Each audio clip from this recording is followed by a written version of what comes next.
Core values equal profit. Remember that. It is your job to set the tone of the culture. Before my company was rated the 70th best place to work by Fortune magazine last year, I had to change my core values every single year for 4 years because I didn't know enough about what I stood for as a CEO. I was due to inherit my dad's $100 million revenue firm, and I left. Read the book, Vivid Vision. It's time for a core value reset. Core values equal profit. Remember that. Core values are the methods through which you steer the ship of your law firm. Your core values will reflect directly in your bank account, directly in your profit margin, directly in your growth rate, directly in your level of execution of your team. Definitely consider whether our team is using their time as effectively as possible. If they're doing tasks that align with the value of the salary or the compensation that we're paying every member of our team. It's not a comfortable conversation. Start questioning these things. You're paying them X and you could be getting the same thing done for X divided by 2. In terms of being the leader, it is your job to set the tone of the culture. There are 2 pieces that I do when a VA starts. Number 1, no going rogue. If you are 99% sure of what to do, don't. Only when you're 100% sure of what to do you do. Part 2, there was basically some complaints happening within my team. And they were saying that leads were being slightly cherry-picked or the minimum viable stuff wasn't being hit. I said, I will let go of my best salesperson if they do not abide by the culture of this company. And I've done it before. That is what you need to set with the team. I don't take shit if you're not following what we set forth. We have 250 people waiting for this opportunity right now. Your best trial lawyer who settled $1 million of cases, are they being a jerk to your staff and you let them get away with it? That's what's holding you back. And allowing your best salesperson to be above your core values will keep you from growing. That's why I left my dad's firm. I was due to inherit my dad's $100 million revenue firm, and I left.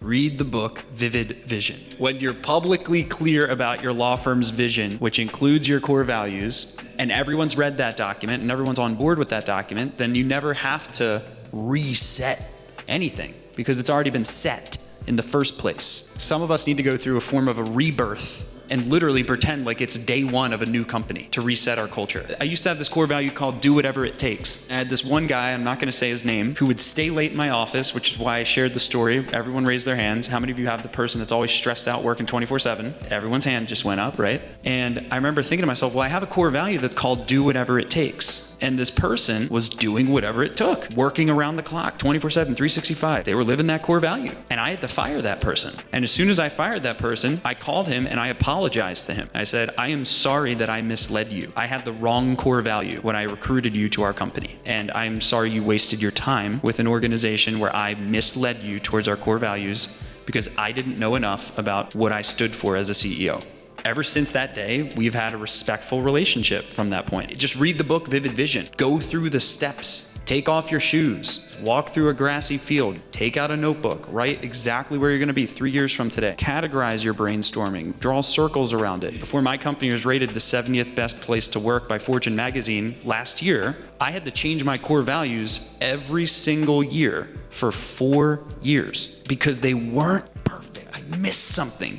Your core values are do or die. If you're not willing to fire according to your core values, it means A, you don't have the right core values, or B, your core values aren't real, which is the saddest one. How are you going to scale a law firm if you don't have behavioral barriers around what is acceptable behavior, right? Your core values are the guardrails. I know this sounds like, what? I don't have time for that crap. Well, that means we don't have time to grow our practices then. This is vitally important that we spend time on the business, okay? We have executive L10 meetings, we have leadership L10 meetings, we have departmental L10 meetings, all on Mondays. Then we have quarterly planning meetings, we have annual planning meetings, we have departmental quarterly planning meetings, we have sub-departmental quarterly planning meetings. We have strategy meetings that are previously set with pre-communicated agendas to members of our team. And a strategy meeting is where we're coming up with a maximum of 3 decisions that will steer the ship of our company outside of our day-to-day accountabilities. We have a system for operating our business. We set quarterly boulders, not rocks, every quarter. We set key performance indicators, not just for the entire company, but for every individual role in our company. That's my job as CEO. My job as CEO is to make sure everyone has the right goals and is being held accountable to the right KPIs on a quarterly basis. That's where I spend 85% of my time. That's my version of work. Really think, do I have the right core values? Have I communicated them properly? Do I have it documented? Am I making my team read my core values? We have 400 law firms we work with. I don't do any of the work for those 400 law firms. I create the vision for the team that does the work for the 400 law firms that we work with. That's your job. So look at your calendar over the last 30, 60, 90 days and ask yourself, how much time did I spend on the business, not in the business? Putting out client fires versus creating a client fire prevention system. Fire putting outing. Oh my God, client pissed off, must pick up phone now and save. Client fire prevention system is, instead of freaking out and getting on the phone with this client, putting out the fire, I'm gonna find the root cause that's creating these client complaints and implement a new system of recurring communication that proactively will prevent this problem in the future. When your time is spent on forever solutions,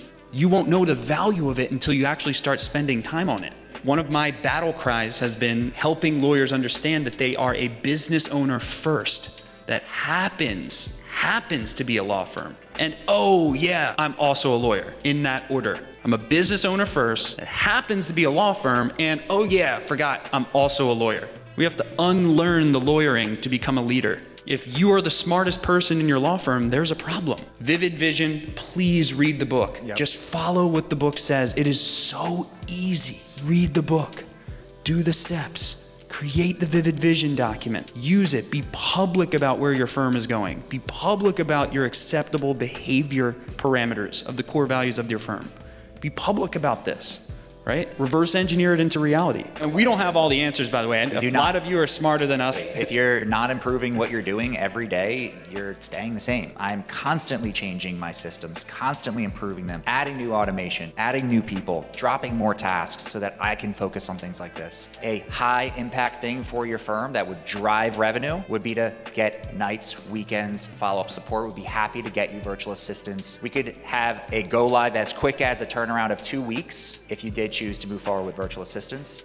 We'd love to bring you all on as clients. The fact that you're here means that you do want to grow your firm and you do care. You do want to improve your conversion. You do want to get more cases. You want to get out of the weeds. Those things don't happen at the bare minimum without intention. If you have the intention to scale, you need to let go. That's the only way it will happen. All right, everybody. Thanks so much. Appreciate it. Delegate to elevate. Woo!